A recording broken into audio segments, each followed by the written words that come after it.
Hello my dear students, welcome करता हूँ मैं भारत पंचाली और केमिस्ट्री गुरुजी अगेन आप सबका एक बहुत ही ज़्यादा इंपॉर्टेंट वीडियो में।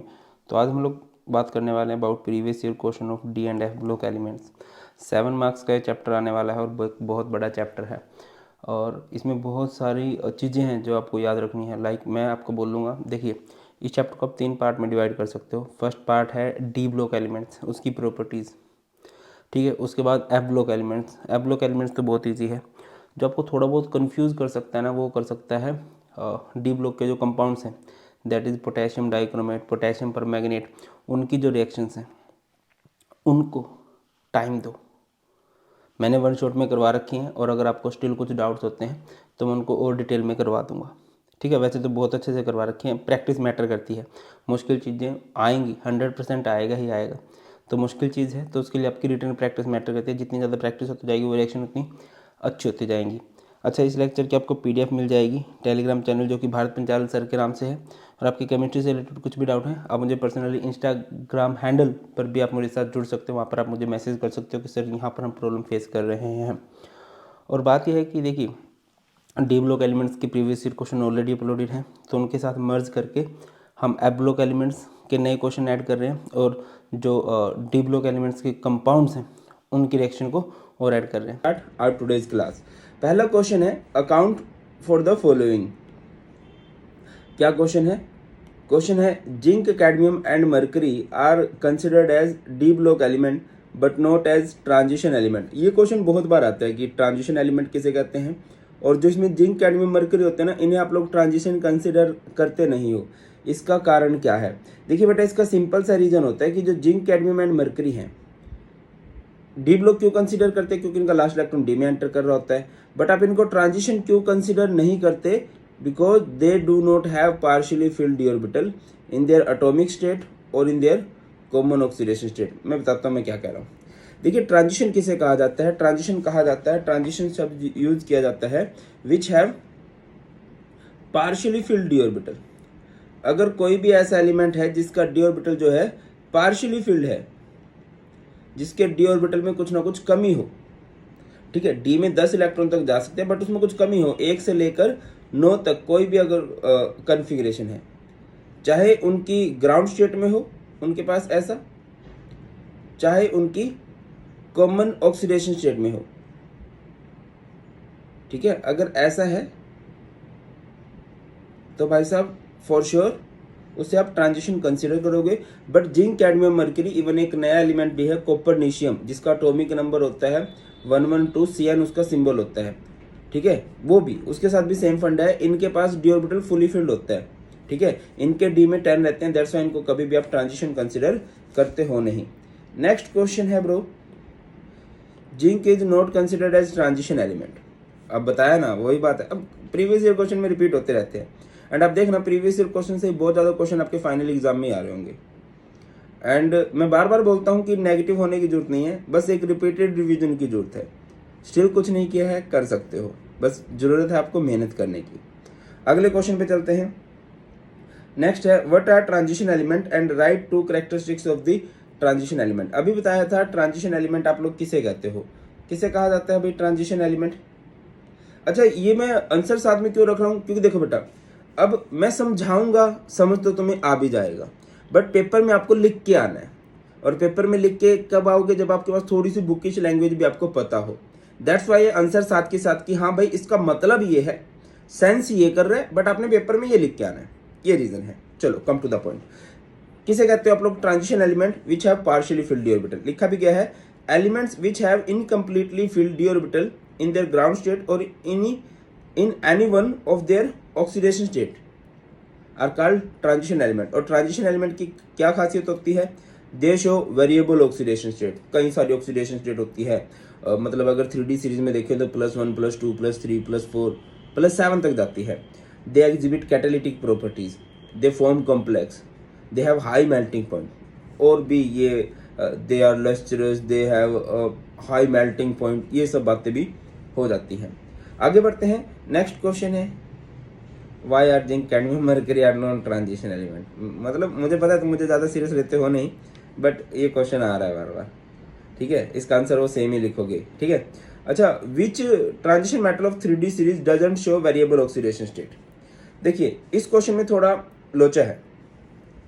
अगर आपसे कुछ पूछ ले कि which element of 3D series show only one type of oxidation state या doesn't show variable oxidation state, तो इधर दो एलिमेंट आ जाते हैं। एक आ जाता है ब्रो आपका स्कैंडियम, एक आ जाता है आपका जिंक। स्कैंडियम जो है वो सिर्फ +3 ऑक्सीडेशन स्टेट शो करता है और जो जिंक है वो सिर्फ +2 ऑक्सीडेशन स्टेट शो करता है। बट क्वेश्चन को ध्यान से समझिए, विच ट्रांजिशन मेटल, 3D सीरीज में ट्रांजिशन भी होनी चाहिए। अब जिंक तो ट्रांजिशन है नहीं, ट्रांजिशन तो बेटा जी स्कैंडियम है। तो यहाँ पर मतलब और सारे भी हैं बट जो वेरिएबल ऑक्सीडेशन स्टेट शो नहीं करता वो स्कैंडियम है। ठीक है, अगले क्वेश्चन की तरफ बढ़ते हैं। Next question, why do transition metal and their compound show catalytic activity. I hope आप सबको होता है कि कैटलिस्ट किसे कहते हैं। लिख देना यहाँ पर कि catalyst are those chemical substance which are used to change the speed of a chemical reaction. वो केमिकल सब्सटेंस होते हैं जो किसी भी केमिकल रिएक्शन की स्पीड को चेंज कर देते हैं। ठीक है, इंक्रीज कर सकते हैं, डिक्रीज कर सकते हैं। बट आप नोटिस करोगे मोस्ट ऑफ द जो कैटलिस्ट होते हैं वो जनरली डी ब्लॉक से बिलोंग करते हैं। अब इसका रीजन क्या है, देखिए क्या लिखा गया है। The transition metals and their compound are known for their catalytic activity. This activity is ascribed to their ability to adopt multiple oxidation state. देखिए इसका सबसे बड़ा रीजन होता है कि वो मल्टीपल ऑक्सीडेशन स्टेट शो कर सकते हैं। ठीक है, रिएक्शन चलते चलते में भी वो अलग अलग तरह के ऑक्सीडेशन स्टेट शो कर देंगे। सबसे पहला रीजन तो ये है। दूसरा है ability to adsorb the reactant. देखिए पाउडर फॉर्म में ना ट्रांजिशन मेटल का सरफेस एरिया बहुत ज्यादा हो जाता है। सरफेस केमिस्ट्री में आता है एक टॉपिक हेटेरोजेनियस कैटलिस्ट वाला। तो जब सरफेस एरिया ज्यादा हो जाएगा तो कैटलिस्ट उधर चिपक सकते हैं इजीली। ठीक है, वहां पर रिएक्शन कर सकते हैं। कैटलिस्ट नहीं, कैटलिस्ट तो कैटलिस्ट तो वो खुद होते हैं, रिएक्टेंट उधर आके चिपक सकते हैं और वो रिएक्टेंट से प्रोडक्ट बना के बाहर निकल सकते हैं। ठीक है, और लास्ट रीजन है एबिलिटी टू फॉर्म कॉम्प्लेक्स बना सकते हैं। सबसे पहले रीजन है मल्टीपल ऑक्सीडेशन स्टेट को अडॉप्ट कर सकते हैं। सरफेस एरिया ज्यादा है तो रिएक्टेंट इनके ऊपर एडजॉर्ब हो जाते हैं और ये कॉम्प्लेक्स बना सकते हैं। कुछ कॉमन कैटलिस्ट के अगर आपसे एग्जांपल पूछ लिए जाएं, जैसे कि पर्सनली मेरा फेवरेट है फाइनली डिवाइडेड आयरन, जिसका यूज किया जाता है हैबर प्रोसेस में। इसके बाद निकल है, निकल का बहुत जगह यूज किया जाएगा कैटालिटिक हाइड्रोजनेशन में। कल हम लोगों ने क्या किया था, एक तो मैं खुद भूल जाता हूँ। हाँ, ऑर्गेनिक केमिस्ट्री के PYQ किए थे। तो भाई साहब आपने देखा होगा मोस्ट ऑफ द रिएक्शंस के अंदर क्या था कि जो कैटलिस्ट थे वो डी ब्लॉक से ही होते भी हैं। ठीक है, बस और कुछ भी नहीं होता। आगे बढ़ते हैं। क्वेश्चन है why are melting point of transition metals high. जो ट्रांजिशन मेटल्स होती हैं इनका मेल्टिंग पॉइंट हाई काहे होता है, क्योंकि इनका मेटेलिक बॉन्ड स्ट्रॉन्ग होता है। ठीक है, और मेटेलिक बॉन्ड स्ट्रॉन्ग क्यों होता है, क्योंकि इनके पास बहुत सारे अनपेयर्ड इलेक्ट्रॉन होते हैं। Higher the number of unpaired electron more will be the strength of metallic bond and higher will be the melting point. Repeat कर रहा हूं, जितने ज्यादा अनपेयर्ड इलेक्ट्रॉन होंगे उतना ज्यादा मेटेलिक बॉन्ड स्ट्रॉन्ग होगा और उतना ही ज्यादा मेल्टिंग पॉइंट हाई होगा। अब अगर आपसे कई बार पूछ लिया जाता है कि जिंक, कैडमियम, मरकरी जो है, इवन मरकरी तो आप सबको पता है कि एक मरकरी तो एक लिक्विड मेटल है। ठीक है, सिर्फ एक अकेली ऐसी मेटल है जो लिक्विड स्टेट में एग्जिस्ट करती है। अब मरकरी की अगर मैं बात करता हूं तो मरकरी की कॉन्फ़िगरेशन में D10 होता है। अब D10 ऐसे कर लोगे 1 2 3 4 5 6 7 8 9 एंड 10। इसका D जो है वो कम्प्लीटली फिल्ड है, तो इसके पास अनपेयर्ड इलेक्ट्रॉन नहीं है, मेटेलिक बॉन्ड स्ट्रॉन्ग नहीं होगा, मेल्टिंग पॉइंट हाई भी होगा नहीं। अगला क्वेश्चन है why is copper 2 positive ions coloured while Zn2 positive ion is colourless in aqueous solution. ये क्वेश्चन इंपॉर्टेंट बनता है। वैसे तो सारे क्वेश्चन इंपॉर्टेंट बनते हैं यार, है ना, इनकी प्रॉपर्टी से रिलेटेड क्वेश्चन पूछ लिए जाते हैं। तो मैं आपको एक चीज क्लियर करता चलूं कि जो कलर शो किया जाता है वो शो किया जाता है on the basis of DD transition. DD transition होती है, आप कोऑर्डिनेशन कंपाउंड में पढ़ोगे क्रिस्टल फील्ड थ्योरी में, कि जैसे ये हमारे पास एक d ऑर्बिटल है, यहाँ पर इस तरह से, ओके, इस तरह से आप उसकी स्प्लिटिंग कर दोगे d ऑर्बिटल की। ठीक है, यहाँ पर एक इलेक्ट्रॉन है और ये इधर से इधर जंप कर जाए तो it is known as DD transition. ठीक है, DD ट्रांजिशन की वजह से कोई भी जो एलिमेंट है वो कलर शो करता है। रिपीट करो, DD ट्रांजिशन। और डी ट्रांजिशन कौन शो कर सकता है? Which have unpaired electron. अगर किसी के पास अनपेड इलेक्ट्रॉन है तो वो डी ट्रांजिशन शो करेगा, और डी ट्रांजिशन शो करेगा तो भैया वो कलर्ड भी होगा। ठीक है, अब कॉपर 2 पॉजिटिव पे आ जाते हैं। एक तरफ हम लोग कॉपर 2 पॉजिटिव लिख लेते हैं, एक तरफ हम लोग जिंक 2 पॉजिटिव लिख लेते हैं। कॉपर का एटॉमिक नंबर 29 होता है, जिंक का एटॉमिक नंबर 30 होता है। जब आप इसकी कन्फिग्रेशन करोगे, और इस चैप्टर को करने के लिए आपको कन्फिग्रेशन जरूर से आनी चाहिए, मतलब एक ही बार में ज़्यादा शब्द बोल देता हूँ मैं ना। AR18 4s0 3d9 4s0 3d10। तो ब्रो का डी ऑर्बिटल फुली फिल्ड है ना, जिंक ब्रो का। तो जब उसका डी ऑर्बिटल फुली फिल्ड है तो अनपेड इलेक्ट्रॉन नहीं है, होगा नहीं ना वो चीज़ जो आप लोग सोच के चल रहे हो। Zinc 2 positive ion has completely filled D subshell and no dd transition is possible, so zinc salts are white. On the other hand, copper configuration of copper 2 positive is AR18 3d9. It has partially filled d subshell and hence it is colored. ठीक है ना, हो जाएगा, हो जाएगा। अगला question है, out of zinc and tin whose coating is better to protect iron object. आप लोगों ने सुना भी होगा, मतलब छोटी क्लासेस में सुनते आ रहे होंगे कि लोहे को जंग लग जाता है, तो लोहे को जंग लगने से बचाने के लिए उस पर ना दूसरी मेटल्स की कोटिंग की जाती है। इस शब्द को कहा जाता है सैक्रिफिशियल प्रोटेक्शन। सैक्रिफिशियल प्रोटेक्शन क्या होता है कि एक को बचाने के लिए दूसरा अपनी बलि दे देता है। देखा होगा तुमने, बॉलीवुड में जनरली ऐसा होता है कि फिल्म में एक हीरो है, मरने वाला है, विलेन ने गोली चला दी, तुमने मारी एंट्री यार, दिल में बजी घंटी, इसकी कोई सेंस नहीं बन रही ना, गोली चला दी है। तो यहाँ पे एक साइड हीरो जो फिल्म की स्टार्टिंग से इतना अच्छा था नहीं, वो इस गोली को अपने ऊपर खा लेगा और ये सीने से रक्त की धारा बह गई। तो इसने अपना बलिदान दे दिया बट इसको बचा लिया। और फिर वो बोल देगा वीरू, ये वीरू बोल देगा जय तू मुझे छोड़ के नहीं जा सकता। जय बोल देगा कि नहीं, मेरी ज़िंदगी यही तक थी, तुझे बसंती को बचाना है। Come to the point. ठीक है, ये आयरन है, आयरन को बचाने के लिए जिंक अपनी बलि दे देता है क्योंकि वो उससे ज़्यादा एक्टिव होता है। क्लियर है, आगे बढ़ते हैं। Out of the following transition elements the maximum number of oxidation state are shown by scandium. आसान है ये, कमेंट सेक्शन में बता देना। ठीक है, ऑप्शन बताता हूँ, स्कैंडियम है, क्रोमियम है, मैग्नीज है, आयरन है। किसकी ऑक्सीडेशन स्टेट मैक्सिमम होती है? नेक्स्ट क्वेश्चन बड़ा ही फेमस क्वेश्चन है, ये बहुत बार पूछा भी जा सकता है। अच्छा, कॉपर 1 कंपाउंड्स आर वाइट, ये फेमस नहीं है। Whereas copper 2 positive compounds are colourless. देखिए, एक तरफ है कॉपर 1 पॉजिटिव, एक तरफ है कॉपर 2 पॉजिटिव। आपको भी पता है भाई के पास तो नो अनपेड इलेक्ट्रॉन, इसके पास तो कोई अनपेड इलेक्ट्रॉन है नहीं। ठीक है, इसके पास, भाई के पास अनपेड इलेक्ट्रॉन है, भाई सिंगल है। देखो, सिंगल्स की लाइफ बेस्ट होती है, तुम मेरी बात मान जाओ अभी। आज नहीं मानोगे तो कुछ टाइम बाद मानोगे। ठीक है, तो इधर डी ट्रांजिशन रहेगी, no D transition, no unpaired, no D transition. इधर डी ट्रांजिशन रहेगी। So bro is coloured and ultra pro bro जो है वो कलर्ड होगा, एंड ये जो ब्रो है ये कलरलेस होंगे। अनपेड इलेक्ट्रॉन नहीं है, डी ट्रांजिशन नहीं होगी, कलर भी नहीं होगा। ठीक है, बुकिश लैंग्वेज की तरफ चल लेते हैं थोड़ा सा।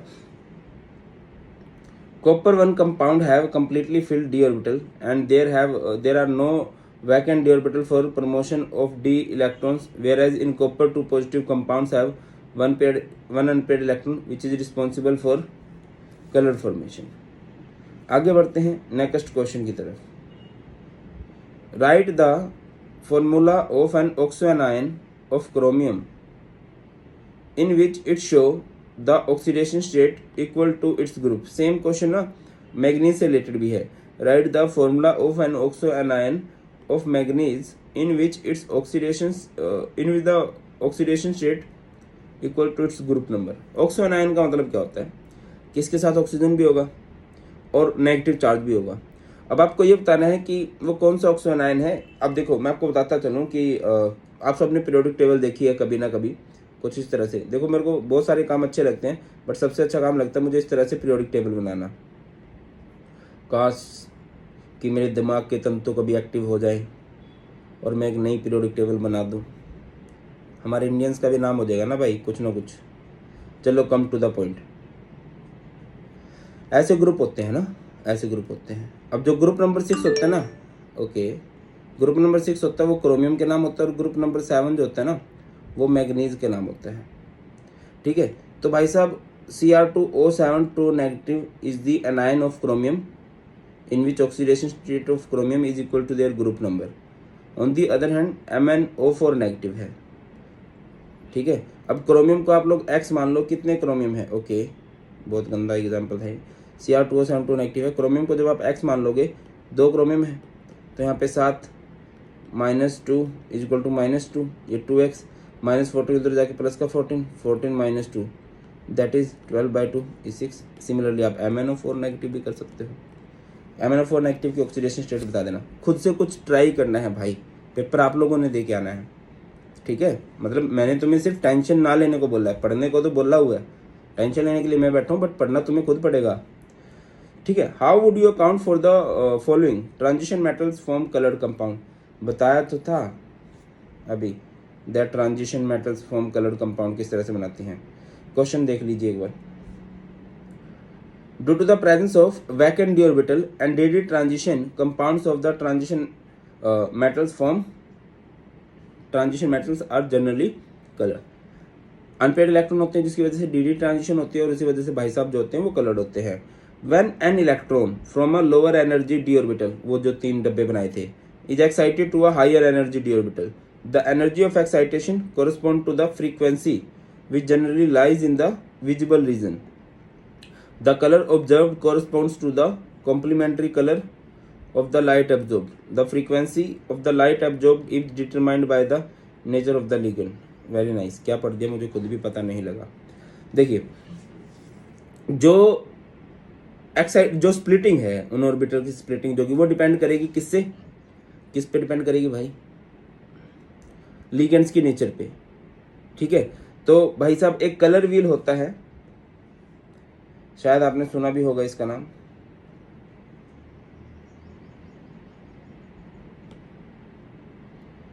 एक 2 3 4 5 6, ठीक है, ठीक है, बट बनाया सही नहीं था मैंने।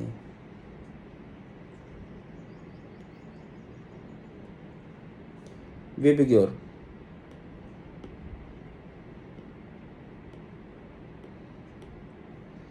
ठीक है, एक कम्प्लीमेंट्री कलर होते हैं, जैसे वॉयलेट का कम्प्लीमेंट्री कलर है येलो। अगर कोई वॉयलेट कलर की लाइट को ऑब्जर्व करे तो वो शो कौन सा कलर करेगा, येलो। अगर कोई ब्लू कलर की लाइट को ऑब्जर्व कर रहा है तो ऑरेंज, या ऑरेंज को ऑब्जर्व कर रहा है तो वो ब्लू कलर शो करने वाला है। आगे बढ़ते हैं, नेक्स्ट क्वेश्चन है, calculate the spin only moment of CO2 positive by writing the electronic configuration of CO and CO2 positive. देखो बेटा, कर सकते हो ना, CO एंड CO2 पॉजिटिव की CO का एटॉमिक नंबर होता है 27। ठीक है, CO का एटॉमिक नंबर होता है ब्रो 27। एक करना है CO, ओके, CO का एटॉमिक नंबर होता है 27, कॉन्फ़िगरेशन क्या हो जाएगी, Ar18 4s2 3d7। एक होता है CO2 पॉजिटिव, CO का एटॉमिक नंबर 27, कॉन्फ़िगरेशन क्या हो जाएगी, Ar18 2+ मतलब 4s0 3d7। आपको किसके लिए करना है, CO2 पॉजिटिव के लिए करना है। तो CO2 पॉजिटिव की कॉन्फ़िगरेशन की थी ना अभी, CO2 पॉजिटिव, तो क्या रहेगा, Ar18 4s0 3d7 है ना। डी में कितने इलेक्ट्रॉन है, 7 है, 1 2 3 4 5 6 एंड 7। तो ब्रो के पास 3 अनपेड इलेक्ट्रॉन है, तो मैग्नेटिक मोमेंट निकालनी है ना, mu is √n × n+2, where n is number of unpaired, तो कितने हैं 3 × 3+2 5 √15 bm, और √15 को सिंपली याद रखोगे तो वो कितना आएगा 3.87 bm। मुझे कैसे पता, आंसर ऊपर लिखा हुआ था, दैट्स वाई, बह मत जाएगा एक तो ना। आगे बढ़ते हैं, नेक्स्ट क्वेश्चन की तरफ चलते हैं। क्वेश्चन है, give reason and select only atom and ion which will exhibit asked property. Scandium 3 positive और chromium 3 positive exhibit diamagnetic behavior। तो बेटा कॉन्फ़िगरेशन कर लो। डायमैग्नेटिक किसे कहते हैं, विच हैव पेयर्ड इलेक्ट्रॉन, जिसके पास पेयर्ड इलेक्ट्रॉन रहते हैं ना वो हमारे पास क्या रहते हैं, डायमैग्नेटिक रहते हैं। ठीक है ना। अब या फिर देखो, अब अगर आप स्कैंडियम 3 पॉजिटिव की कॉन्फ़िगरेशन कर दोगे तो इसकी कॉन्फ़िगरेशन आ जाएगी AR18 4S0 3D0। तो इधर तो सारे पेयर्ड ही है, तो भाई साहब डायमैग्नेटिक है। बाकी दिल की तसल्ली के लिए क्रोमियम 3 पॉजिटिव भी कर लो, इसका एटॉमिक नंबर 24 होता है। तो क्या रहेगा AR18 4S0 3D3। क्लियर है बेटा। तो भाई साहब इसके पास अनपेड रहेंगे तो भाई साहब तो पैरामैग्नेटिक होंगे ही होंगे। नेक्स्ट है क्रोमियम और copper high melting point and boiling point. अब देखिए कॉपर के पास अनपेड इलेक्ट्रॉन नहीं रहते हैं, क्रोमियम के पास बहुत ज़्यादा अनपेड इलेक्ट्रॉन रहते हैं, और जितने ज़्यादा अनपेड इलेक्ट्रॉन रहेंगे उतना ही ज़्यादा मेल्टिंग पॉइंट बॉइलिंग पॉइंट रहेगा।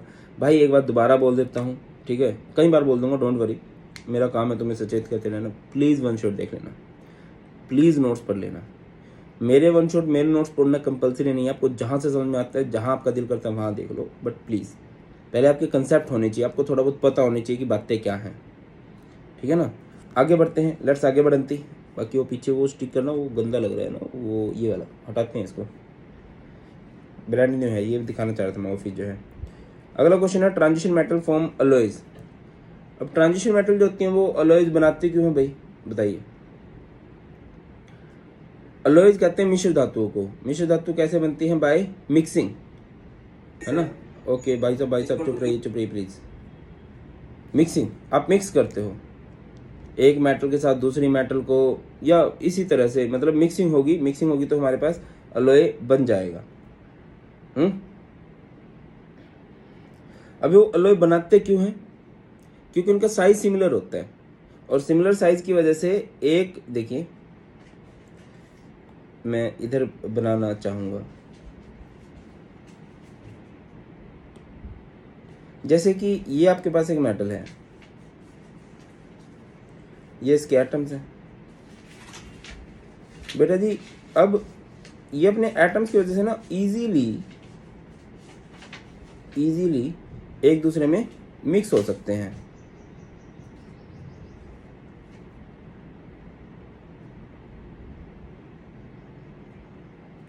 गलत बना दिया, थोड़ा दूसरा कलर ले लेते हैं।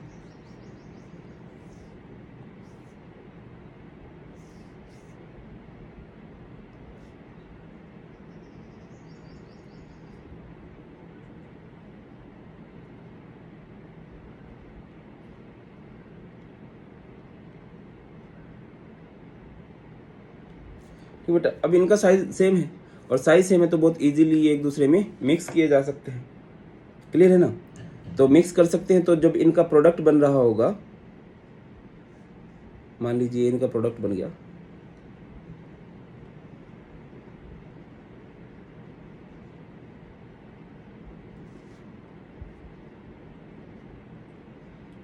इस तरह से ये इनका प्रोडक्ट बन गया। क्लियर है। आगे बढ़ते हैं। अच्छा, अलॉय कभी भी बनाए क्यों जाते हैं, अलॉय बनाए जाते हैं बेटा सो दैट कि एक मेटल में जो कमी है वो उस मेटल की कमियां दूर कर सको आप उसमें दूसरी मेटल मिला के। ठीक है, आगे बढ़ते हैं। Mn2O3 is basic where as Mn2O7 is acidic. देखिए एसिडिक और बेसिक नेचर जो डिटरमाइन की जाती है वो की जाती है on the basis of oxidation state. Higher the oxidation state, या याद रखिए as the oxidation state increases acidic strength also increases. तो Mn2O3 में अगर आप मैग्नीज की ऑक्सीडेशन स्टेट निकाल के देखते हो तो बेटा जी वो आएगी +3, और इसमें आएगी इसकी ऑक्सीडेशन स्टेट +7। ऑक्सीडेशन स्टेट बढ़ेगी तो एसिडिक स्ट्रेंथ भी बढ़ जाएगी। ठीक है ना, हमेशा याद रखिए।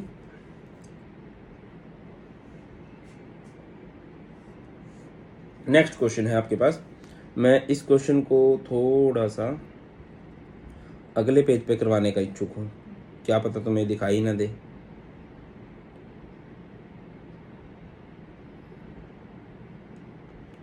इधर करवा देते हैं।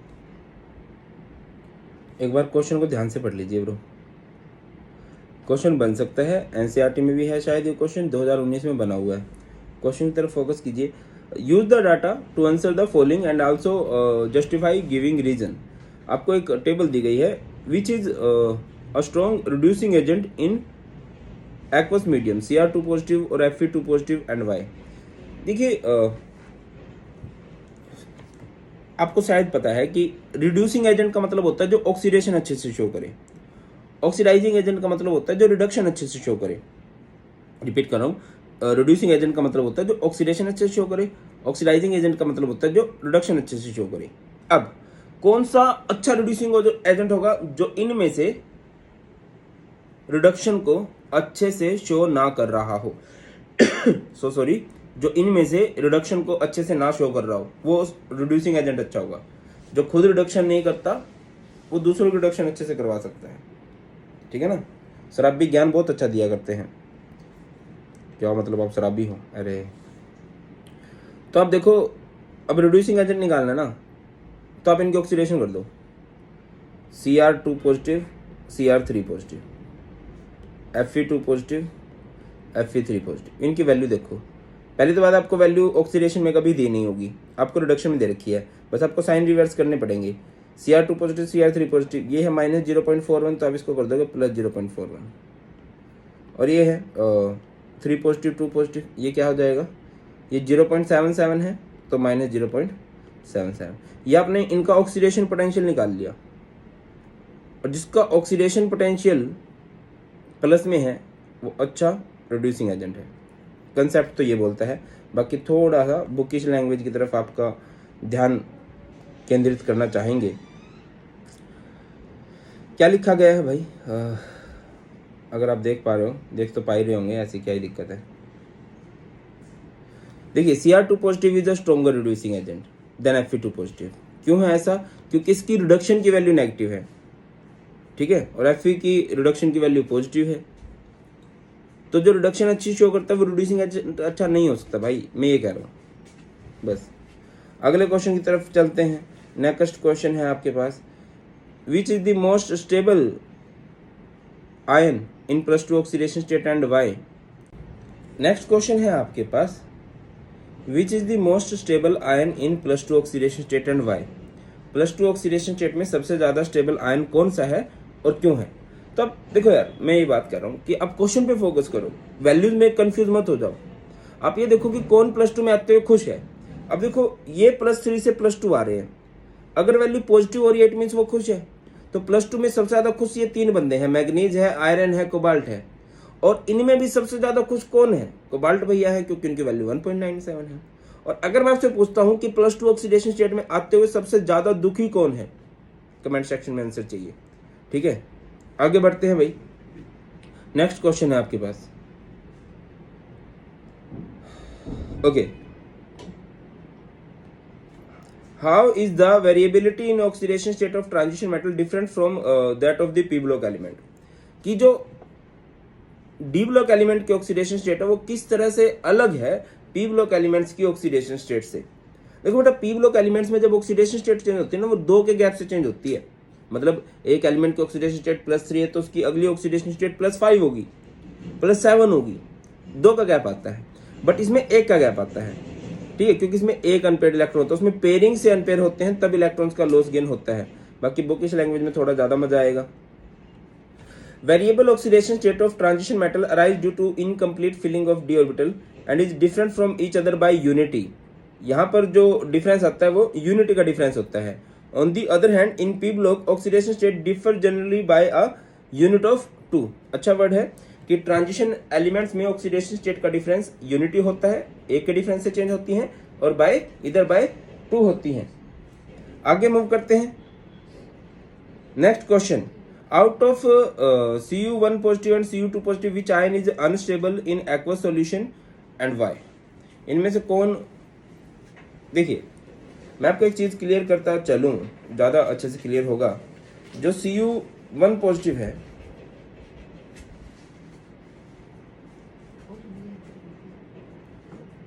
वो एक्वस सॉल्यूशन में डिस्प्रपोर्शनेशन रिएक्शन शो कर देता है, ठीक है ना। Cu2 पॉजिटिव स्टेबल होती है।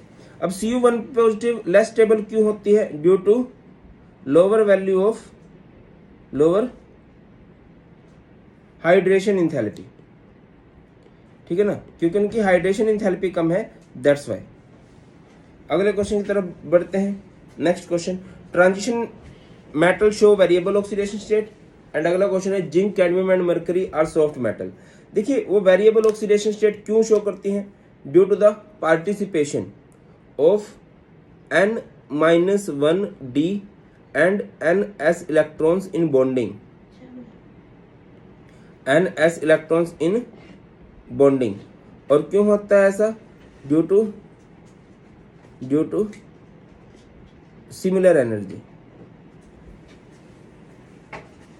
इन दोनों की, या सिमिलर एनर्जी नहीं होगा, लेस एनर्जी गैप लिख सकते हो कि इनके बीच में एनर्जी गैप बहुत कम होता है, इस वजह से इन दोनों के इलेक्ट्रॉन बॉन्डिंग में पार्टिसिपेट करते हैं।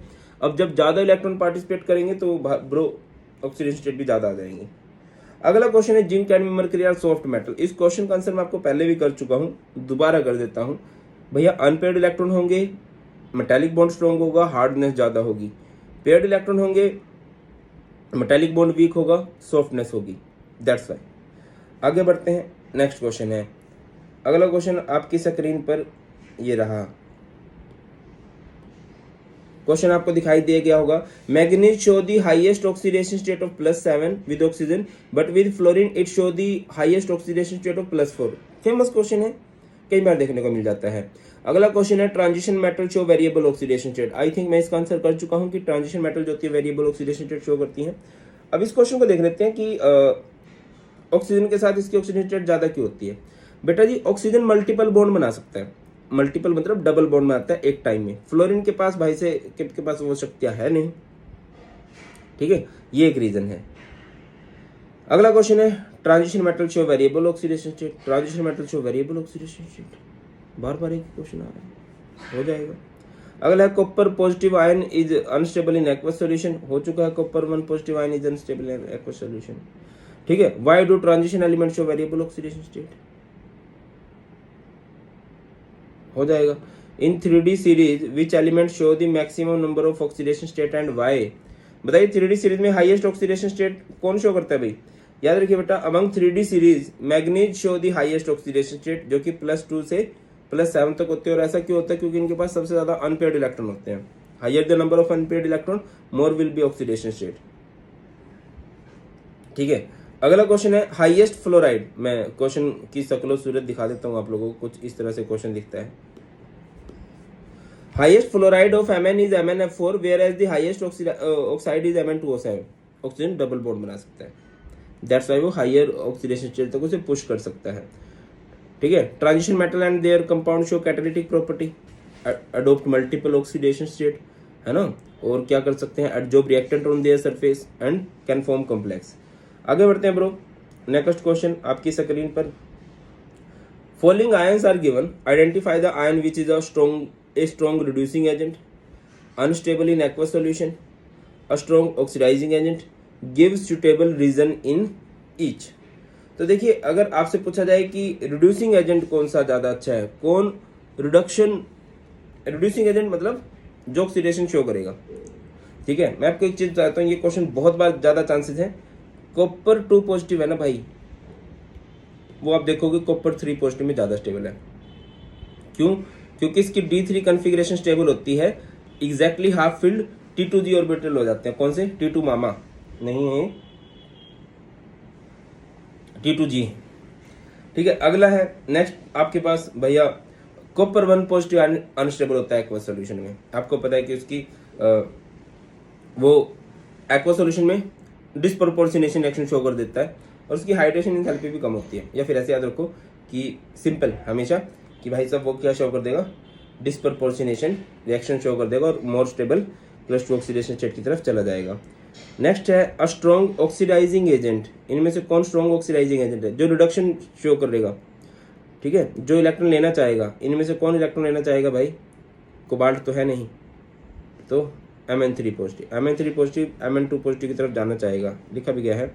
Mn3 positive is a strong oxidising agent. क्यों?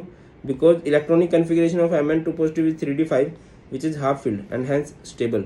Therefore, third ionization enthalpy is very high. अगला क्वेश्चन क्या है? हाँ, E0 value of Mn3 positive Mn2 positive couple is much more positive than that for Fe3 positive Fe2 positive।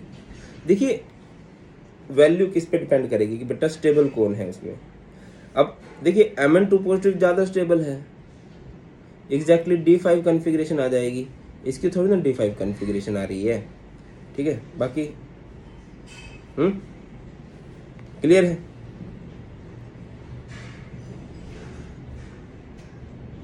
वो half field होता है, ज़्यादा stable होता है, दैट्स व्हाई इसकी वैल्यू ज़्यादा पॉजिटिव आ जाती है।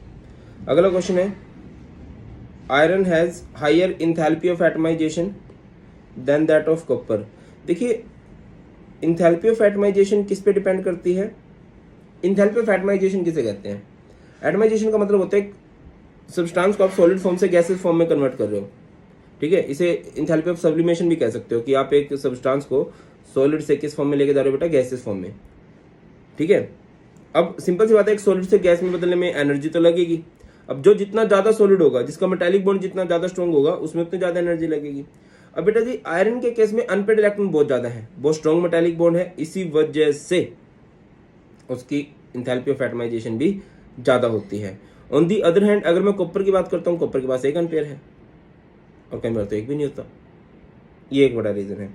लिखा भी गया है, greater the number of unpaired electron, stronger is the metallic bond and therefore higher will be the enthalpy of atomization. Since iron has greater number of unpaired electron than copper, hence the इसकी higher enthalpy of atomization हो जाती है।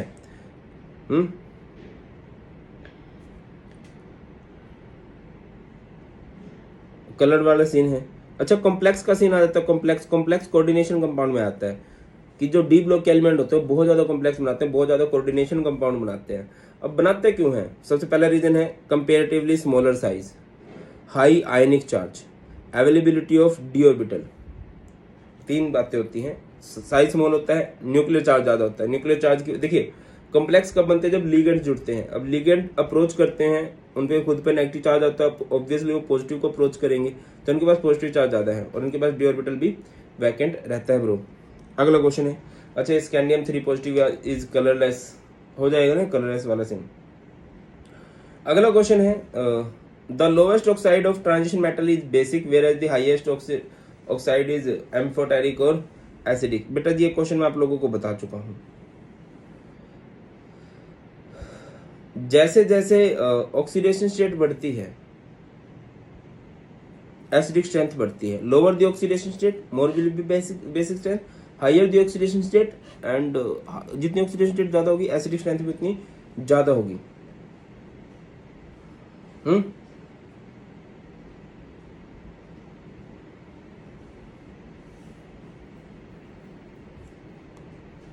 अगला question है, E0 value for Mn3 positive, Mn2 positive.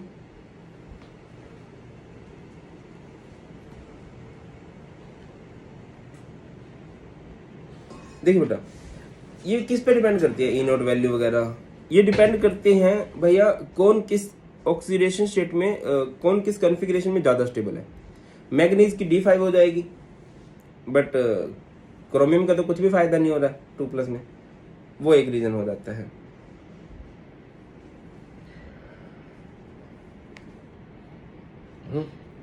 अगला question है, following are the transition metal ion of 3rd series titanium 4 positive, vanadium 2 positive, ये वो है।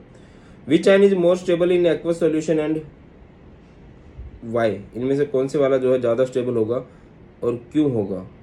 बता दीजिए भाई। इनमें सबसे ज्यादा स्टेबल हो जाने वाला है Ti4 पॉजिटिव। ठीक है, और इसको फायदा क्या होगा? क्योंकि इसकी स्टेबल नोबल गैस कॉन्फ़िगरेशन आ जाएगी Ti4 पॉजिटिव। बेटा कॉन्फ़िगरेशन से बहुत ज्यादा आंसर आप लोग कर सकते हो। अगला क्वेश्चन है, which ion is strong oxidising agent and why? Oxidising agent मतलब जो खुद पे रिडक्शन शो करे। आपको पता है इनमें से कौन रिडक्शन शो करना पसंद करेगा? मैग्नीज। Mn3 पॉजिटिव जाना चाहेगा Mn3 पॉजिटिव से किस में? Mn2 पॉजिटिव में। क्लियर है, लिखा भी गया है। नेक्स्ट,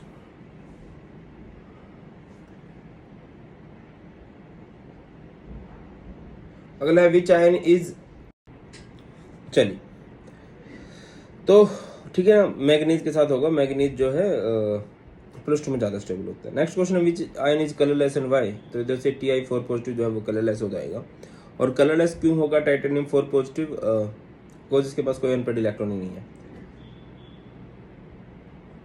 ठीक है, अगला क्वेश्चन है Mn show the highest oxidation state of +7 while oxygen with oxygen but with fluorine it show the highest oxidation state of +4। हो चुका है क्वेश्चन कई बार। Cr2 positive is a strong reducing agent. Reducing agent क्यों होता है? क्योंकि Cr3 positive से Cr2 positive जो है वो नेगेटिव है। एक पॉइंट और लिख सकते हो, अगर किसी का रिडक्शन पोटेंशियल नेगेटिव है ना तो वो अच्छा रिड्यूसिंग एजेंट है। रिडक्शन पोटेंशियल नेगेटिव मतलब ऑक्सीडेशन पोटेंशियल पॉजिटिव होगा, और जब मतलब ऑक्सीडेशन पोटेंशियल पॉजिटिव मतलब वो ऑक्सीडेशन शो करना चाहता है, इसमें इट मींस वो रिड्यूसिंग एजेंट है। Copper 2 positive salts are coloured. हो चुका है ये क्वेश्चन। नेक्स्ट क्वेश्चन है, ये पता नहीं इतनी देर बाद क्यों आया यार, अच्छा क्वेश्चन है। From the given data E naught values given है, why is E naught Cu2 positive value exceptionally positive? Copper की वैल्यू पॉजिटिव क्यों होती है? देखिए ई नॉट वैल्यू जो होती, आंसर पे चलते हैं। अच्छा आंसर है ही नहीं, है ही नहीं। जो ई नोट वैल्यूज होती है ना बेटा, 3 फैक्टर्स पे डिपेंड करती हैं। पहला एटमाइजेशन एंथैल्पी, ठीक है। दूसरा आयनाइजेशन एंथैल्पी। तीसरा हाइड्रेशन एंथैल्पी। इन 3 फैक्टर्स का सम होती है E naught value. Hydration enthalpy ज्यादा होनी चाहिए, एटमाइजेशन इंथैल्पी कम होनी चाहिए, बट कॉपर के केस में hydration enthalpy is low while atomisation enthalpy is high, that's why E naught value of copper is positive. Next है वाई इज, क्वेश्चन में दिखा देता हूं, शायद आप लोगों को दिखाई नहीं दे रहा होगा। क्वेश्चन कुछ इस तरह से है बाबू भैया।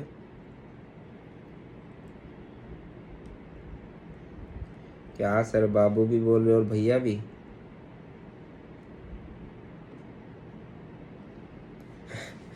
टू पे चलते हैं। Why is Mn2 positive Mn have highly value, highly negative value क्यों है मैग्नीज की? भाई आपको पता है मैग्नीज जो है +2 ऑक्सीडेशन स्टेट में ज्यादा स्टेबल होता है। Which is a stronger reducing agent, Cr2 positive और Fe2 पॉजिटिव? आपको पता है भैया। इधर क्या आएगा? ये वैल्यूज आपको दिखाई दे रही होंगी, ये क्या है भाई? रिड्यूसिंग एजेंट ना। अब आपको रिडक्शन पोटेंशियल दे रखा है, जिसका रिडक्शन पोटेंशियल जितना ज्यादा नेगेटिव वो उतना ज्यादा ही क्या होगा? Stronger reducing agent. रिड्यूसिंग मतलब जो खुद पे ऑक्सीडेशन करना चाहे, ऑक्सीडेशन मतलब जो लॉस करना चाहे इलेक्ट्रॉन का। क्रोमियम 2 पॉजिटिव होता है, ज़्यादा बहते नहीं, सिंपल सी बात है। क्रोमियम 3 पॉजिटिव ज़्यादा स्टेबल होती है इस वजह से। अगला क्वेश्चन है europium 2 positive EU2 positive is a strong reducing agent. देखिए जो लैंथेनॉइड्स होते हैं ना, इनकी +3 ऑक्सीडेशन स्टेट ज़्यादा स्टेबल होती है, तो वो जाना चाहते हैं। बाकी यूरोपियम +2 में भी रहता है, ठीक है। अगेन मैं बोलूँगा इसके लिए तो जरूर से आप लोग प्लीज़ देख लेना यार, इसका वन शॉट आप लोग हैं। आगे बढ़ते हैं। नेक्स्ट है, लिखा भी गया है, आंसर भी देख लो। Europium 2 positive has a strong tendency to lose electron to attain the more stable +3 oxidation state of lanthanide, ठीक है। अगला क्वेश्चन है zirconium and hafnium Zr and HF have almost similar atomic radii. इसका reason होता है lanthanoid contraction, ठीक है। Lanthanoid contraction की वजह से इनका साइज सिमिलर हो जाता है, इस वजह से इनकी प्रॉपर्टीज भी सिमिलर हो जाती हैं। Name a member of lanthanoid series which is well known to exhibit +2 oxidation state. इसके लिए आपको कॉन्फ़िगरेशन थोड़ी ज़्यादा अच्छे से क्लियर होनी चाहिए, ठीक है ना। बाकी अभी हमने किया था ना कि यूरोपियम जो है वो +2 में ज़्यादा स्टेबल रहता है, ज़्यादा स्टेबल नहीं रहता मतलब +2 भी शो करता है, ज़्यादा स्टेबल तो इनकी सबकी +3 ही, +3 बहुत फेमस ऑक्सीडेशन स्टेट है इनकी। Name a member of the lanthanoid which is well known to exhibit +4 oxidation state. What are the different oxidation state exhibited by lanthanide? Lanthanoid 2 तरह के ऑक्सीडेशन, 3 तरह के ऑक्सीडेशन स्टेट शो करते हैं, +2, +3, +4। और बाकी +4 वाले कौन कौन से हैं, ये आपके एलिमेंट रहे जो +4 एलिमेंट शो करेंगे। बाकी ये ज़्यादा आपको कन्फिग्रेशन से क्लियर होने लगेगा। नेक्स्ट क्वेश्चन है what is lanthanoid contraction. Lanthanoid contraction क्या होता है बेटा? जब हम लेफ्ट राइट जाते हैं इन 4f series, size of element जो है वो कॉन्टिन्यूसली डिक्रीज करता जाता है। एंड इस लगातार साइज के डिक्रीज होने को ही हम लोग लेंथेनॉइड कॉन्ट्रैक्शन बोलते हैं। कॉन्ट्रैक्शन का मतलब ही घटना होता है। लेफ्ट राइट जाने पे 4F सीरीज में साइज जो है घटता चला जाता है। आगे बढ़ते हैं, इसका रीजन क्या है? इसका रीजन है poor shielding effect of 4F subshell. जो 4F सबशेल होती है उसका शील्डिंग इफेक्ट बहुत पुअर होता है, तो इलेक्ट्रॉन जो है न्यूक्लियस की तरफ अट्रैक्ट होते रहते हैं। अब इसके कंसिक्वेंस क्या हुए? देखिए बेटा, जब हम लेफ्ट राइट जाएंगे ना, तो देखो, एक तो यही होगा कि 4D एंड 5D सीरीज के एलिमेंट्स का साइज सिमिलर हो गया। दूसरा ये हो गया डिफिकल्ट टू सेपरेट लेंथेनॉइड्स। हम लोग लेंथेनॉइड्स को भी सेपरेट नहीं कर पा रहे थे। क्यों सर, क्यों सेपरेट नहीं कर पा रहे थे? Difficult to separate lanthanoids. उनका जो साइज है वो लगभग सेम है, ठीक है ना, वो लगभग सेम है। अब साइज सिमिलर होने की वजह से उनकी प्रॉपर्टी सेम हो गई, और प्रॉपर्टी सेम होगी तो उनको सेपरेट आउट करना बहुत ही कठिन हो गया। अगला है कि जब हम लेफ्ट राइट जाते हैं ना, बेसिक स्ट्रेंथ डिक्रीज हो जाती है। Sir basic strength of hydroxide, sir basic strength decrease क्यों हो जाती है? देखो ना, छोटा साइज रहेगा एटम का तो बॉन्ड छोटा हो जाएगा, और बॉन्ड छोटा रहेगा तो उस बॉन्ड को ब्रेक करना मुश्किल हो जाएगा। अब यहाँ से यहाँ जा रहे हैं, साइज डिक्रीज होता जा रहा है, बॉन्ड छोटा होता जा रहा है। अब जितना बॉन्ड छोटा होगा यानी कि इधर से OH निकालना मुश्किल हो जाएगा। इसके केस में छोटे बॉन्ड को तोड़ना मुश्किल होता है हमेशा, है ना। बाबू सोना जितने पास पास रहेंगे उनको दूर करना मुश्किल हो जाएगा, उनको दूर दूर रखो। लॉन्ग डिस्टेंस रिलेशनशिप नहीं चलती हैं, ठीक है। अगर बाबू सोना डेली मिल रहे हैं तो दिक्कत हो जाती है। जब ये लॉकडाउन था ना, बहुत दिक्कत हुई भाई। आपको कैसे पता? मतलब मेरा था नहीं, बट मुझे लगता था, मैं उनकी तरह सोच सकता था, भाइयों बहनों की तरह सोच सकता था। बहुत दिक्कत में रहे वो। कम टू द पॉइंट, तो मतलब लेफ्ट राइट जाने पे वो घट जाती है, बस और कुछ भी नहीं है। स्टार्ट करते हैं सबसे पहले केमिकल प्रॉपर्टीज़ से, है ना। वो कंपाउंड जो है उनसे रिलेटेड देख लेते हैं, उनसे रिलेटेड बहुत क्वेश्चन बने हुए हैं। जैसे कि पहला क्वेश्चन है, और ये क्वेश्चन बहुत बार आया हुआ है, आप आगे भी आप देखोगे बहुत बार आपको देखने को मिलेगा। Chromate changes in their colour when kept in acidic solution, या फिर dichromate ion changes to yellow when treated with an alkali. Why? देखिए होता क्या है, आप डाइक्रोमेट आयन किसे कहते हैं? Cr2। ओके, बहुत शानदार। किसे कहा जाता है डाइक्रोमेट आयन? Cr2O7 2 नेगेटिव, ठीक है ना। जब हम इसमें बेस डालते हैं, या फिर आप कह लीजिए pH को बढ़ा देते हो मोर देन 7, तो ये हो जाता है CrO4 2 नेगेटिव। और जब आप इस CrO4 2 नेगेटिव को ट्रीट करते हो विद एन एसिड, तो या फिर pH को कर देते हो लेस देन 7 पे, तो मतलब ये क्या हो जाता है, ये हमारे पास डाइक्रोमेट आयन है।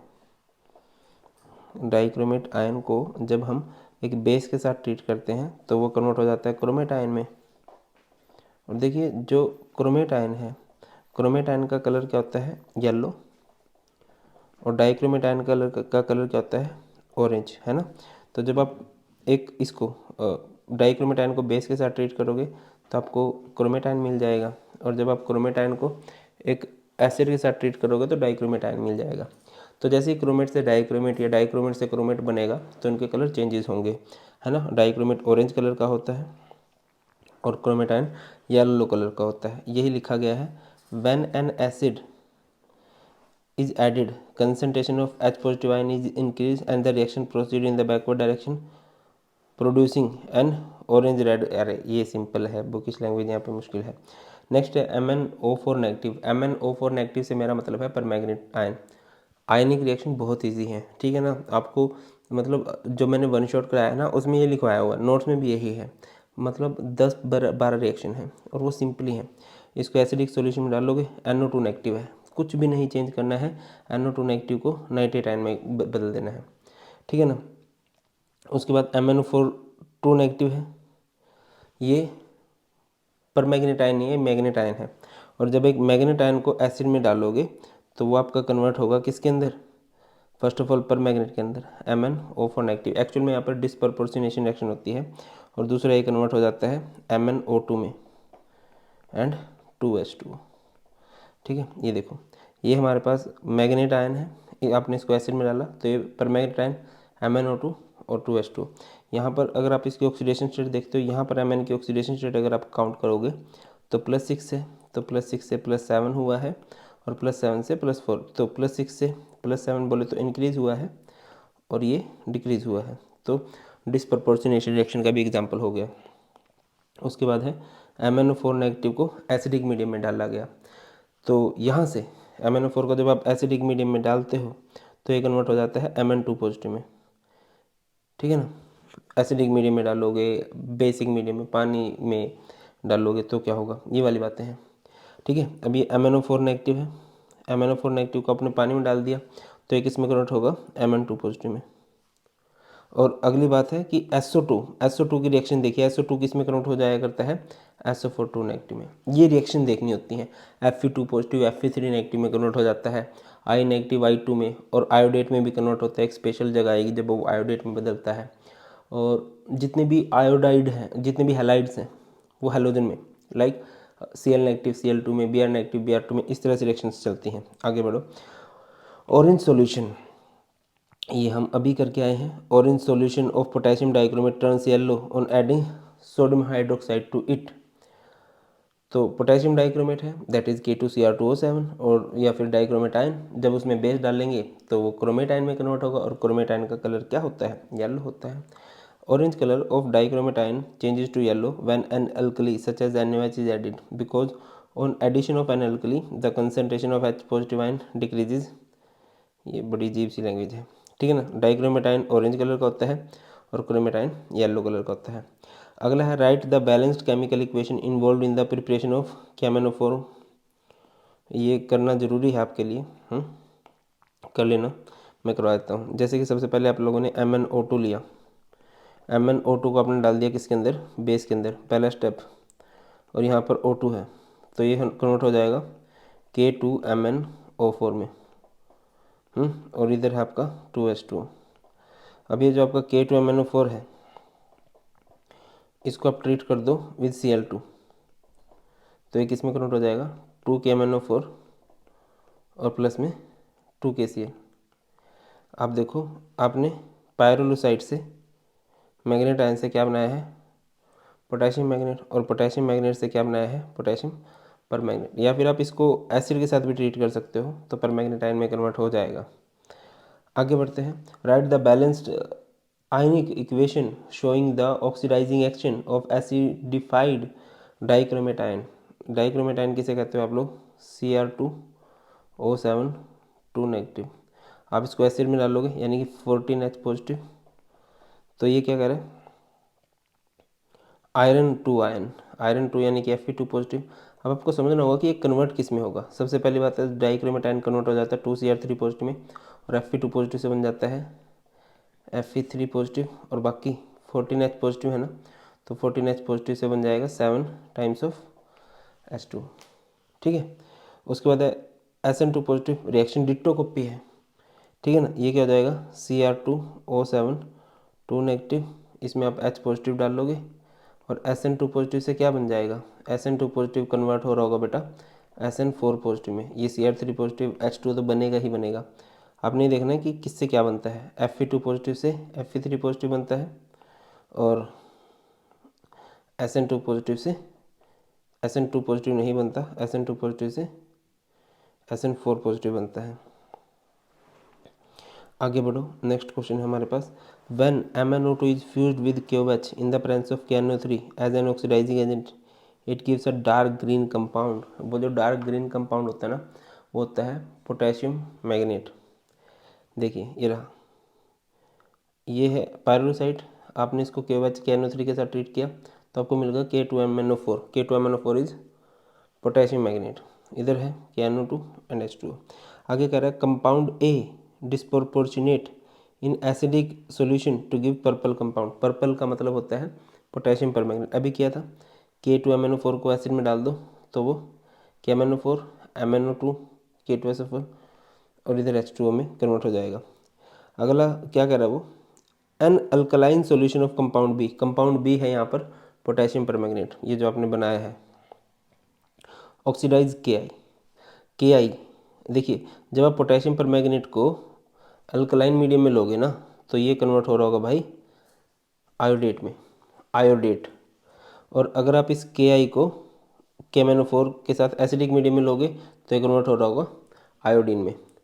यहाँ पर देखिए I नेगेटिव से एक बार क्या बनता है iodate ion, that is IO3 negative, और एक बार I नेगेटिव से क्या बनता है I2। कैसे, देखिए जो आपका MnO4 नेगेटिव है, पोटेशियम पर मैग्नेट है, इट डिपेंड्स कि आपने उसको किस में लिया है, अल्कलाइन मीडियम में लिया है या फिर एसिडिक मीडियम में लिया है। क्लियर है, NCERT का क्वेश्चन है, दैट्स वाई मैंने सोचा करवा ही देता हूँ। अगला क्वेश्चन है Fe2 positive MnO4 negative H positive. Fe2 positive से तो क्या ही बनेगा, Fe3 पॉजिटिव बनेगा। MnO4 नेगेटिव को जब एसिडिक मीडियम में डालते हैं तो Mn2 पॉजिटिव बनता है, ठीक है ना। MnO4 नेगेटिव को जब H2 में डालते हैं तो वो किस में बदलता है MnO2 में। आप ये रिएक्शन बार बार देखोगे ना तो आपको खुद से समझ में आने लगेगा। आप कहीं भी देखो, जैसे KMnO4 है, आपने पानी में डाला MnO2, KMnO4 है, आपने इसको एसिड में डाला तो किस में कन्वर्ट हो जाएगा Mn2 पॉजिटिव में। SO4 है ना, तो ये Mn2 पॉजिटिव है, ठीक है। अब आपको थोड़ा सा उनको देख लेना भाई, मैं बार बार बोल रहा हूँ देख लेना वरना कन्फ्यूजिंग लगेंगी। उसके बाद है 2MnO4 negative 16H positive. Again MnO4 negative को एसिडिक मीडियम में डाला गया है तो किस में कन्वर्ट होगा Mn2 पॉजिटिव में। H2 नेगेटिव से सल्फाइड आयन से सल्फर बनता है। KMnO4 को जब हम गर्म करते हैं तो वो कन्वर्ट हो जाता है किसके अंदर, K2MnO4 MnO2 प्लस O2। आगे बढ़ते हैं, व्हेन क्रोमाइट और FeCr2O4 is fused with NaOH in the presence of air, a yellow color compound A is obtained, which on acidification with dilute sulfuric acid give a compound B. Compound B on reaction with KCl form an orange color compound. तो तो यहाँ पर हुआ क्या है, यहाँ पर आपकी ना पोटेशियम डाइक्रोमेट की प्रिपरेशन की बात की गई है। तो सबसे पहले आपके पास क्या है FeCr2O4 है, आपने इसको डाल दिया NaOH में तो ये कन्वर्ट हो जाएगा आपका Na2Cr O4। अब आप Na2Cr O4 की एसिडिफिकेशन करोगे तो ये आपका कन्वर्ट हो जाएगा Na2Cr2O7 में। फिर आप इसको डाल दोगे KCl में तो ये आपका हो जाएगा K2Cr2O7 में। यही तो है, फेरोक्रोमेट से सोडियम क्रोमेट, सोडियम क्रोमेट से सोडियम डाइक्रोमेट, सोडियम डाइक्रोमेट से potassium dichromate. Write one use of compound, तो ये एक बहुत फेमस ऑक्सीडाइजिंग एजेंट है। Potassium dichromate is used as a powerful oxidising agent in industry and for staining and tanning of leather के लिए भी इसका यूज़ किया जाता है। न्यूज़पेपर इंडस्ट्री में, लेदर इंडस्ट्री में इसका यूज़ किया जाता है। उसके बाद है MnO4 नेगेटिव है, H2O का है। H2O के साथ आपको पता है कि क्या बनाएगा, H2O के साथ ये बनाएगा MnO2 और H2O3 2 नेगेटिव को ये कन्वर्ट कर देता है सल्फेट में। Cr2O7 है 2 नेगेटिव, 3SN2 पॉजिटिव है, SN2 पॉजिटिव से क्या बनता है SN4 पॉजिटिव बनता है। और डाइक्रोमेट एसिडिक मीडियम में ही ऑक्सीडाइजिंग एजेंट होता है। पोटेशियम परमैंगनेट हर एक मीडियम में ऑक्सीडाइजिंग एजेंट होता है, डाइक्रोमेट सिर्फ एसिडिक मीडियम में होता है। रिएक्शन देखो सेम ही है, बस आपको ये समझना है कि किससे क्या बनता है। आगे है MnO2 है, KOH है। अच्छा MnO2 मतलब पायरोलुसाइट होता है और पायरोलुसाइट को जब KOH में डालते हैं तो ये कन्वर्ट हो जाता है K2MnO4 में, 2 times of K2MnO4 4 times of H2। Cr2O7 2 negative है एसिडिक मीडियम में, यानी कि इसकी ऑक्सीडाइजिंग प्रॉपर्टी निकल के आएंगी।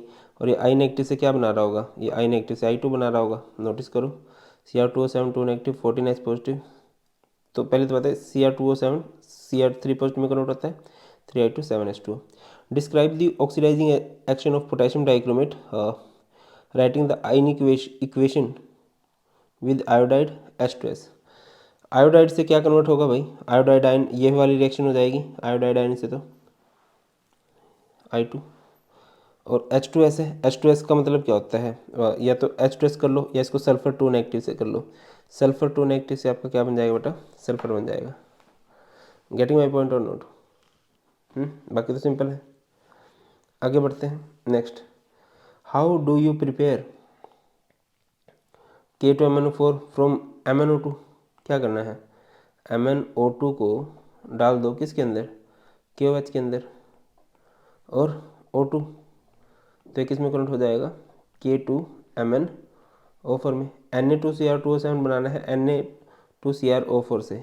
Na2CrO4 किसे कहते हैं, क्रोमेटाइन, क्रोमेटाइन में क्या डाल दो, एसिड डाल दो, तो वो किस में कन्वर्ट हो जाएगा, डाइक्रोमेट में, Na2Cr2O7 में कन्वर्ट हो जाएगा। ठीक है ना। अगली बात है Cr2O7 2 नेगेटिव को आपने बेसिक मीडियम में डाला है, तो वो किस में कन्वर्ट हो जाएगा, क्रोमेटाइन में, CrO4 2 नेगेटिव में। उसके बाद है MnO4 नेगेटिव है ना, पोटेशियम परमैंगनेट को आपने एसिडिक मीडियम में डाला है, तो वो किस में कन्वर्ट हो जाता है भैया, बार बार कर रहे हैं, MnO2 में। अब नेक्स्ट एक्शन देखते हैं। नेक्स्ट है हमारे पास complete the following equation, MnO4 negative 5S2 negative 16H positive.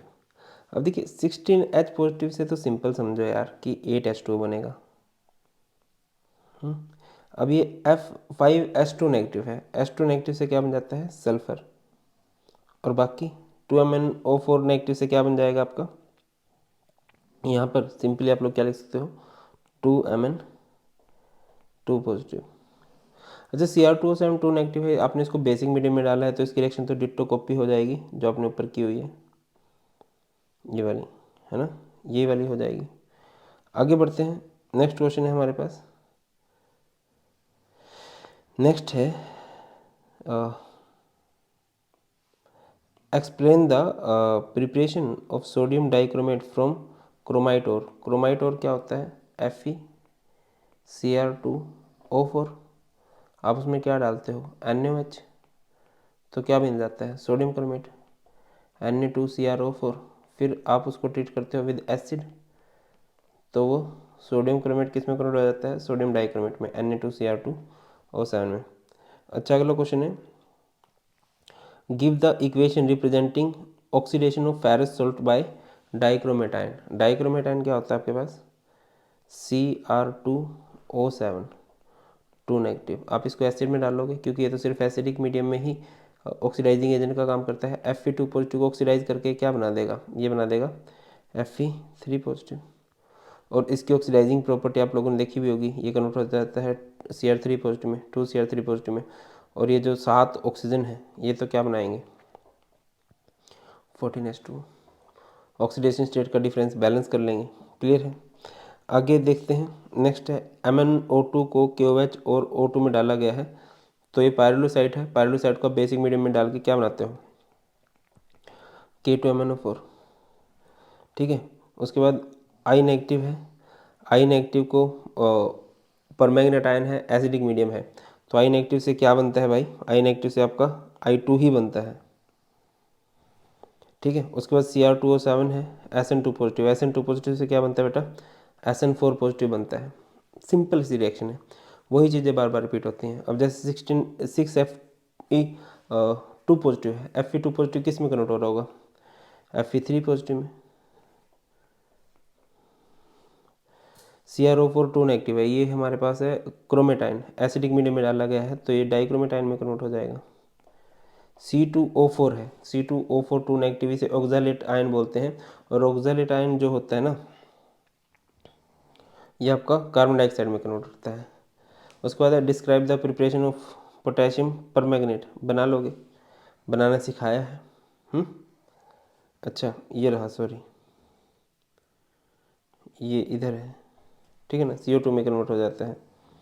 आगे बढ़े, नेक्स्ट EU2 पॉजिटिव, यहाँ पर हमारी रिएक्शन खत्म होती है। मैं दोबारा बोल रहा हूँ, बार बार बोल रहा हूँ, प्लीज़ उनको अच्छे से पढ़ लो प्लीज़, ठीक है ना। बाकी मुझे ऐसा लग रहा है पर्सनली कि नो रिएक्शंस के ऊपर ना एक डिटेल वीडियो बनती है जिसमें सारी प्रीवियस ईयर क्वेश्चन की कवर कर रखा हूँ मैंने, बनाऊंगा, कमेंट सेक्शन में बोलना, बना दूंगा, ठीक है ना, टेंशन मत लेना, तुम्हारी टेंशन मेरी है, बस तुम बता देना कि यहाँ प्रॉब्लम फेस कर रहे हैं। नेक्स्ट है EU2 positive is a strong reducing agent. Reducing agent का मतलब क्या होता है कि जो खुद को ऑक्सीडाइज करते हैं, दूसरों को रिड्यूस करते हैं, दूसरों पे रिडक्शन करवाते हैं। अब ऑक्सीडाइज कराने का मतलब देखिए, जो ये EU जो है, यूरोपियम बोलते हैं इसको, इसका एटॉमिक नंबर 63 होता है, ठीक है ना। और कन्फिग्रेशन किस तरह से होती है इसकी,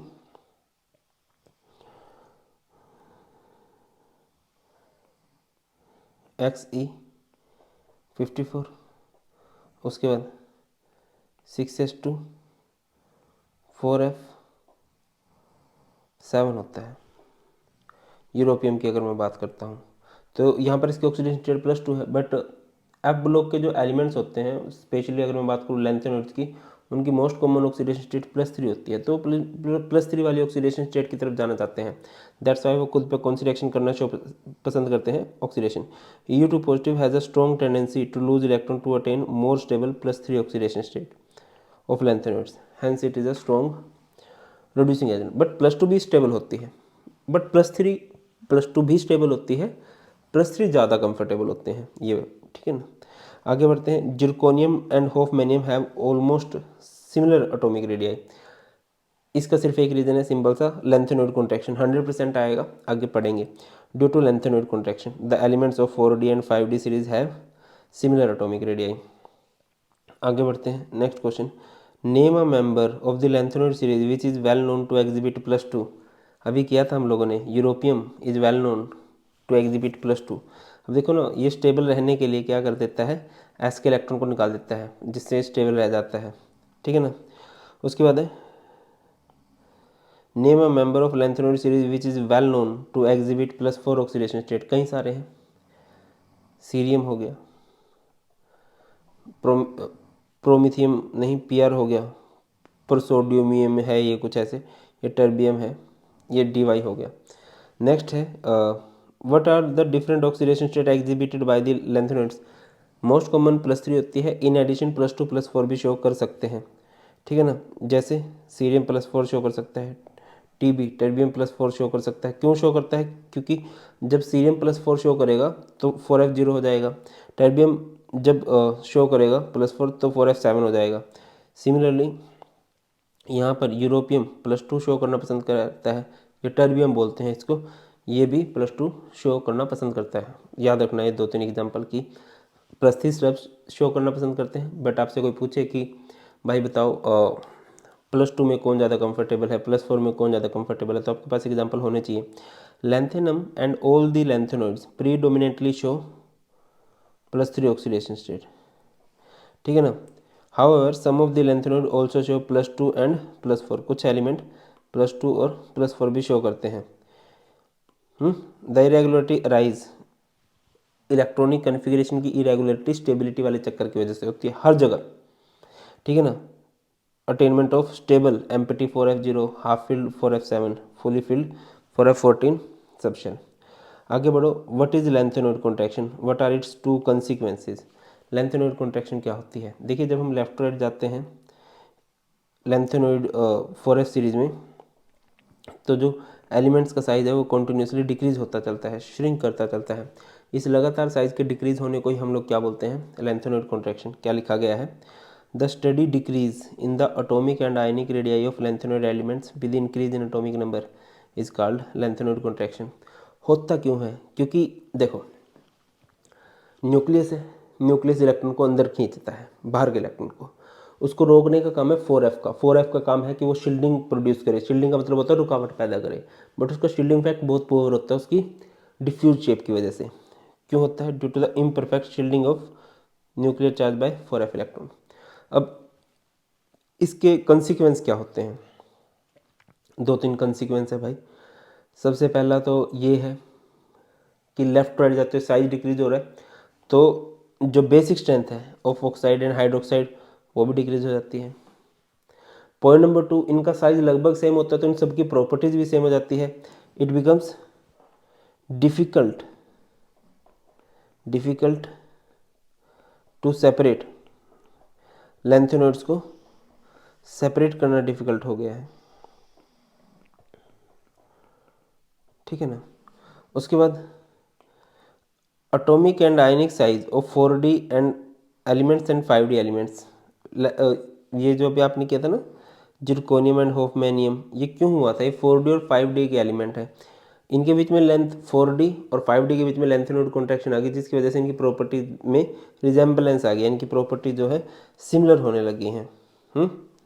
अगला क्वेश्चन है, what is lanthanoid contraction, what are the consequences. अभी किया ना आप लोगों ने। लैंथेनॉइड कॉन्ट्रैक्शन किसे कहते हैं, the study decrease in the atomic and ionic radii of lanthanide elements with increase in atomic number is called lanthanide contraction। होता क्यों है,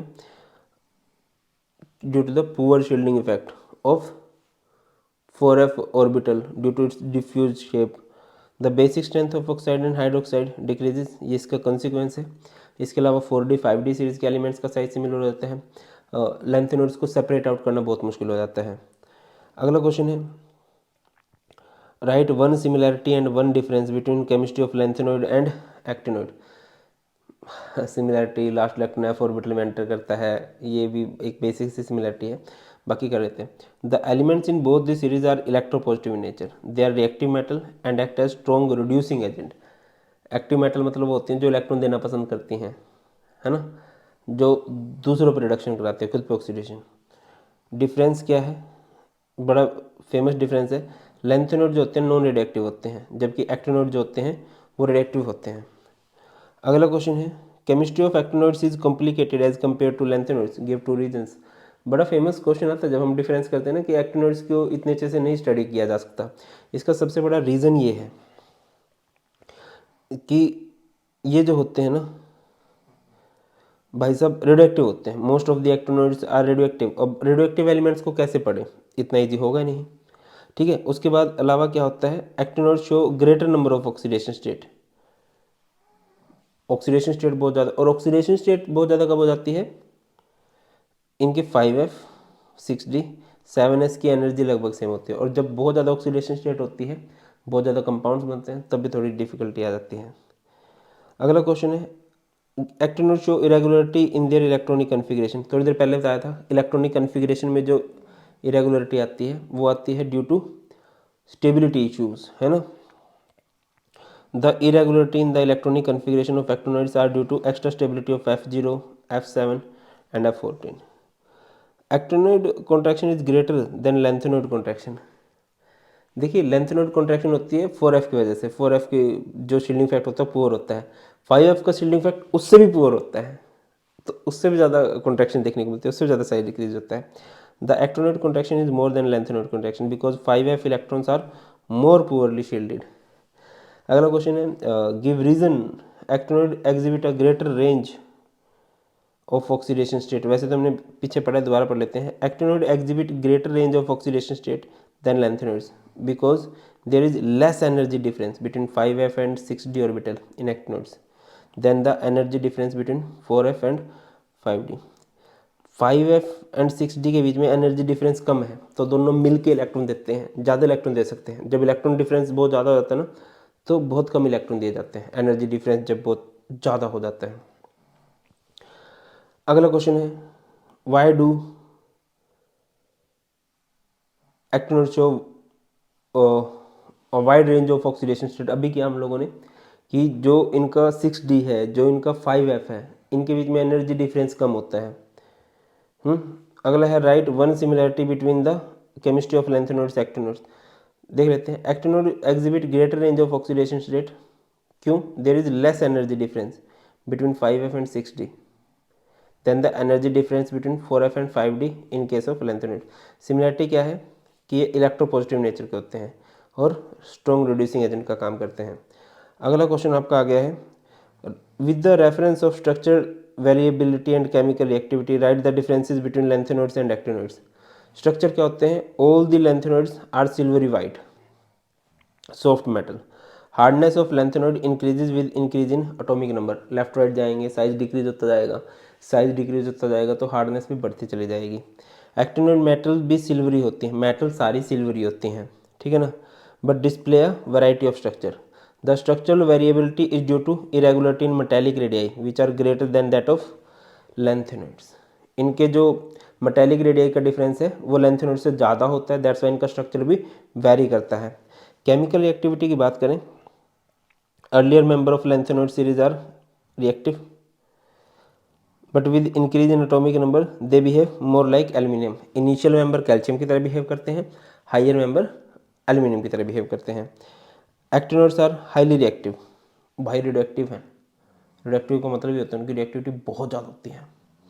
आगे बढ़ो, give 3 points of differences between lanthanoids and actinoids. बताओ भाई क्या डिफरेंस रहेंगे। सबसे पहली बात है कन्फिग्रेशन, यहाँ से एक क्वेश्चन बन सकता है। लैंथेनॉइड्स की कन्फिग्रेशन में 4f में जाएगा electron, 4f 1 to 14, 5d 0 to 1, 6s2, और इसमें क्या आएगा 5f1 to 14, 6d0 to 1, 7s2, ठीक है ना। लैंथेनॉइड्स में 4f ऑर्बिटल में इलेक्ट्रॉन्स की फिलिंग होती है, एक्टिनॉइड्स में 5f में इलेक्ट्रॉन्स की फिलिंग होती है। ऑक्सीडेशन स्टेट की बात करें तो लैंथेनॉइड्स +3 शो करते हैं, उसके साथ साथ +2 +4 भी शो कर सकते हैं, और वो तो हाई +2 +3 +4 +5 +6 तक भी चले जाते हैं। और ऐसा होता क्यों है? क्योंकि उनका जो 5f 6d है उसके बीच में एनर्जी डिफरेंस कम होता है ना। Actinoid show a large number of oxidation state because of small energy gap. उसके बाद केमिकल एक्टिविटी की बात करें तो जो स्टार्टिंग के मेंबर हैं वो कैल्शियम की तरह बिहेव करते हैं लैंथेनॉइड्स के केस में, हायर मेंबर एल्यूमिनियम की तरह, और एक्टिनॉइड्स तो हाईली रिएक्टिव होते हैं। क्या भी था, first few members of lanthanoids are quite reactive almost like calcium, actinoids are highly reactive, और कब? फाइनली डिवाइडेड स्टेट में। क्लियर है कि नहीं? तो ये था जी बेटा हमारा D and F block elements. I think आपको अच्छे से समझ में आ गया होगा, कुछ भी डाउट बचे नहीं होंगे। स्टिल कुछ भी डाउट्स बचते हैं कमेंट सेक्शन में बता देना, बहुत अच्छे से कर लेंगे, क्योंकि बहुत स्कोरिंग चैप्टर है और बहुत ईजी है इसमें स्कोर करना। ख्याल रखिए अपना, बहुत जरूरत है। God bless you all, please take care. जय हिंद।